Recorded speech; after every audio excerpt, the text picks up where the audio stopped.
ఇదంతా ఒక లెవెల్, ఒక జోక్ వేస్తాను. మీ ఆన్సర్లన్నీ నాకు ఫ్రీగా ఇవ్వాలి. మిమ్మల్ని అందరం చూసి ఈ నిజం గెలవాలి యాత్ర చూసి తర్వాత కుప్పంకి వచ్చి నాకు ఒక కోరిక వచ్చింది నా మనసులో. మీరు ఫ్రీగా ఉండండి, నేనేం కొట్టను తిట్టను మిమ్మల్ని. చంద్రబాబు నాయుడు గారు 35 ఏళ్ళ నుంచి మీరు ఆ నమ్మకంతో ఆయన ఎమ్మెల్యేగా చేశారు, అవునా కాదా?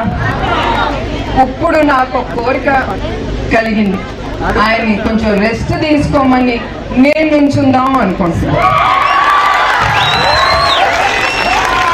సో ఎవరికి చంద్రబాబు నాయుడు గారు కావాలో చేతులు ఎత్తండి.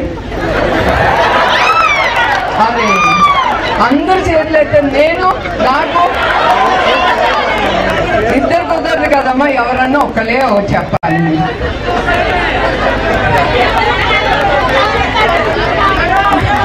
నేను ఇది ఊరికనే అంటున్నాను, నేను ఏది చేసినా నా మనసుకి తోసేది నేను చేస్తాను. నాకేదో ఈ పోస్ట్ కావాలి ఆ పోస్ట్ కావాలని మాత్రం కాదు, నాకేం అక్కర్లేదు. మా ఆయన నన్ను బాగా చూసుకుంటారు, నేను చాలా సంతోషంగా ఉన్నాను. నా కంపెనీలో ఇట్లా మిమ్మల్ని అందరినీ తప్పకుండా కలుసుకుని నేను సంతోషిస్తాను. ఇది ఊరికి ఒక జోక్ కింద, ఎప్పుడు సీరియస్ గా మాట్లాడితే బాగోదు కదా, అది ఒక లైటర్ మూమెంట్. ఇది నిజం అనుకోపాకండి, ఆయనే ఉంటారు మీకు ఎప్పుడు. ఈ వీడియో మీకు నచ్చినట్టయితే లైక్ చేయండి, 10 మందికి షేర్ చేయండి. అలాగే కామెంట్ల రూపంలో మీ అభిప్రాయాలను మాతో పంచుకోండి. Nationalist hub group of channels ను సబ్స్క్రైబ్ చేసుకుని తెలుగునాట జాతీయవాద జర్నలిజాన్ని ప్రోత్సహించండి. ఈ వీడియో కింద ఉన్న బెల్ ఐకాన్ పై క్లిక్ చేయడం మర్చిపోవద్దు.